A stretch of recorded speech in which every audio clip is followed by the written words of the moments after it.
It's pretty sweet. Also, once this enters play, the trigger goes on the stack, so your opponent can't do something like Rituals of Power in response. It just doesn't work, because this trigger already goes into play before they have a chance to silence the weapon. It's sort of efficient. I mean, it costs 4, but for doing damage, it only costs 1 to swing. The main thing, though, is this thing is instant, so you can just keep this kind of mana open. So do you need a Squall Totem? Do you need to keep some quest location mana up? Are you maybe going to make a dragon so you can girdle at the end of your opponent's turn? Or maybe you're going to activate a quest. Oh, I'm so glad we kept mana open. Instead of questing, I'll use this instant speed and kill whatever huge thing they just played. Alright, let's move on to the ally row. We have a total of 7. There's 2 of these, 1 of these, 4 of this guy. So let's move on to the Obsidian Drudge. He's a 3 cost 3/2, so not great stats, but it's just the Dragonkin theme. When this or another black Dragonkin you control is destroyed, destroy target equipment. This is the guy that does the same thing for abilities. We have 1 of these main deck, 2 of these main deck, because it's usually a little bit harder to get rid of equipment. So we're going to play just a couple of these. You can occasionally try and kill your opponent, but really these are they threaten a couple damage, but they just sit and play and help pop off opposing equipment. This guy does the same thing for abilities. He actually hits a lot harder, so you can develop a decent win condition through him. We have 4 of this ally. This is a monster hero required. You're not going to see a lot of this unless you're facing monster decks. This guy's sweet. He's a 5-drop 5/4. It's Commander Ulthok. Maybe you actually remember him if you played WoW. When Ulthok enters play, name an ability, an ally, or an equipment. Then search your opponent's deck and their graveyard and their hand for all cards with that name and remove them from the game. Yeah. There's a lot of cards in Magic that do effects similar to this. I'm not sure if Hearthstone has anything now. This is great, especially because sometimes they have the card in their hand, so it's just straight up a 2-for-1, and then you get a giant 5/4 in play. It just removes their win conditions from the deck. This is why this deck rewards knowing how to play it. Because you can know, well, I can kill creatures, I can tap all this stuff, I can swing pretty efficiently, but what is my deck weak against? Like, is it weak against Blizzard? No, I have armor against Blizzard. Is it weak against Master Heroes? Maybe, but you can't name Master Heroes. So you just got to find the targets based on the board state. Maybe someone out there wants to make a list of the best uses for this guy in every matchup. That'd be cool. But for now, he's a card that tests your skill and you learn to play. Sometimes he's just a huge beater in play as well. Let's move on to our locations. We already saw Twilight Citadel. Good for just making tokens if you want. Better for drawing way more cards than your opponent. Big Game Hunter. This is pay 2, reveal the top 4 cards of your deck, and put an equipment into your hand, the rest in the bottom of your deck. Usually these work as a reveal 3, but because equipment's much rarer, the game kind of rewards us with that. Gives us some sweet Stranglethorn Veil art. Yeah. Who doesn't remember the quest Big Game Hunter? That was one of the more legendary quests I'll always remember. Anyways, pay 2, dig through 4, and get an equipment. We've got a lot of equipment that are vital to the deck, and then a couple one-ofs that this can help us find as well. Overseer's Shadow. This costs, we have 3 of these in the deck. This costs 4 to complete. If you control an ability, draw a card. If you control an ally, draw a card. If you control an equipment, draw a card. A lot of the times you'll just do this to draw 2, because you need the other piece. That's fine. This is great. It's usually pay 4, draw 3, which is one of the more efficient quests in the game for being able to draw 3. It's not fast at all, but you'll notice most of the cards in our deck cost 1, 2, 3, there's a lot of 4s. We kind of spend our early game playing our entire hand out, and we use these quests to refill big time later on. Here's another quest that does something similar. Call to Arms Arathi Basin, pay 5, reveal the top 3 cards, and put all abilities, allies, and equipments into your hand, or rest on the bottom. The honor counter thing doesn't matter since we don't have anything that'll work with that. This is basically pay 5, draw 3, unless you reveal the resources, so it won't draw those. But pay 5, draw 3 actual castable cards is fine. It's a nice guarantee to get some cards. We also have a couple one-ofs over here. I wanted to go over these. The guy who made this deck, I just copied this list from Nathan Cole. He got 2nd at the Gen Con this year. Or at least he top 4'd, maybe not 2nd. Here's the one-ofs he's got. Unleash Inferno. It's a 3-cost ability that you attach to an ally or a weapon. In this deck, almost always a weapon. Ongoing, you're going to pay 1, and the attached card gets +2 attack. You know, I said it almost always goes on a weapon because it's part of the combo, but you could effectively just, at the end of your opponent's turn, make a token, untap, equip this to the token, and then pay like 6 and give the token +12 attack and just kill your opponent that way. Which would work well with Legacy of the Horde as well, because it doubles the damage you do and your allies do. So you can kill people pretty quick. So this is a one-of that will also combo extremely well with Maimgor's Bite. Once you equip it, every time you pay 1, it'll add 2 attack, but then that 2 attack gets doubled. So, pay 3 adds 6 attack, but it actually adds 12 attack. That's hard for some decks to deal with. Another one-of we have is Spark. Spark is a weird ability.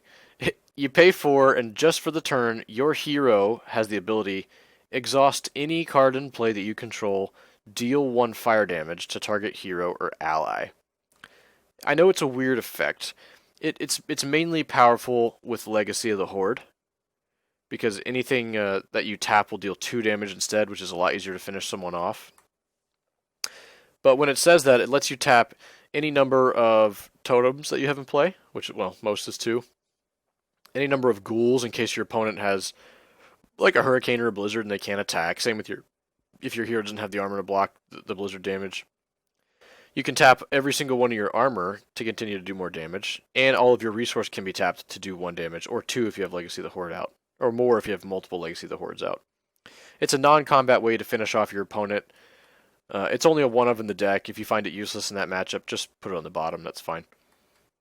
Sometimes you can even use it early game around like turn 4 if you've got a couple pieces of armor in play, just to have it. Like if you have a couple pieces of armor and a totem, just pay 4, use it, and tap, and maybe you need to burn out something. Like your opponent's got an elusive creature, and you need some other way to deal with it, and you don't have this, and you don't have this, and you don't have that. There's a lot of ways your deck has to deal with creatures, but this is just one more way to deal with them occasionally, but mainly it's a one-of late-game win condition that goes through anti-combat effects. We have 1 Grim Campfire. When opposing ally is destroyed, add a fuel counter. At the end of your turn, you can heal 1 from every friendly hero and ally for each fuel counter on this. Well, it's only you in the deck, but you basically can end up healing yourself for every ally you can get. This card's good early on. It's really the only way we have to heal.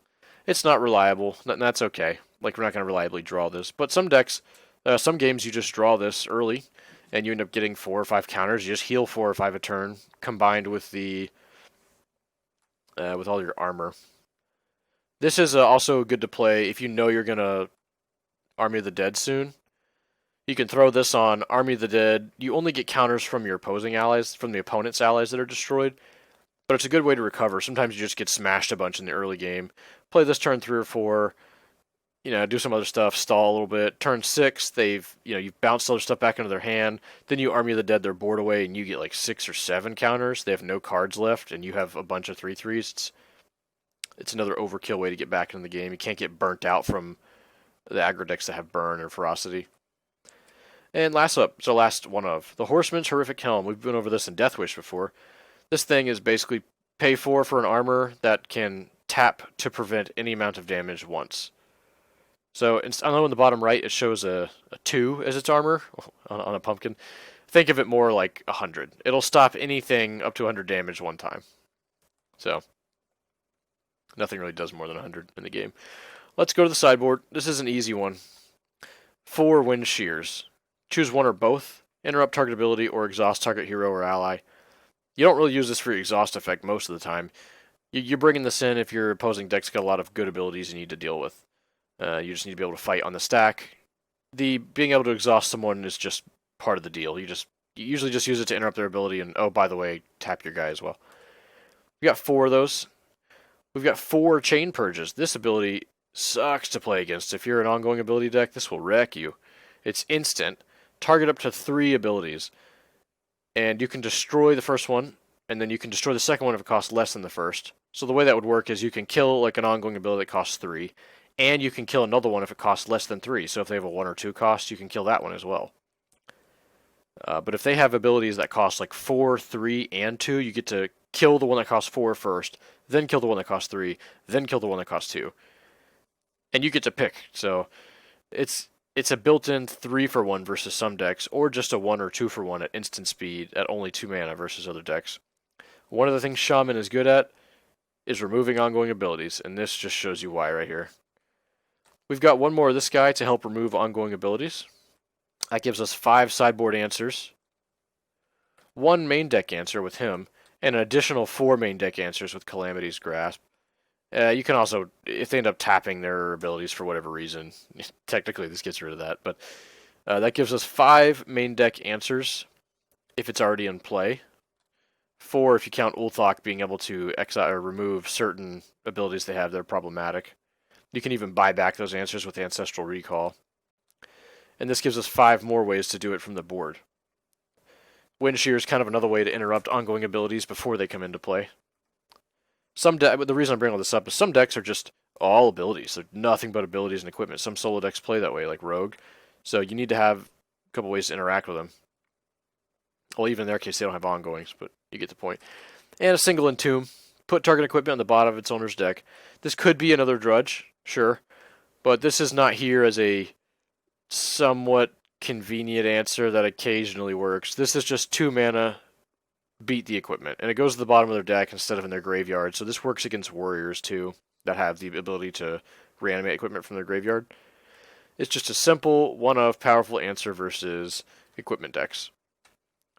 That's the deck. Hopefully you guys will find some time to play it. It's got several 1-ofs, a lot of 3 and 2-ofs. It's a really interesting deck.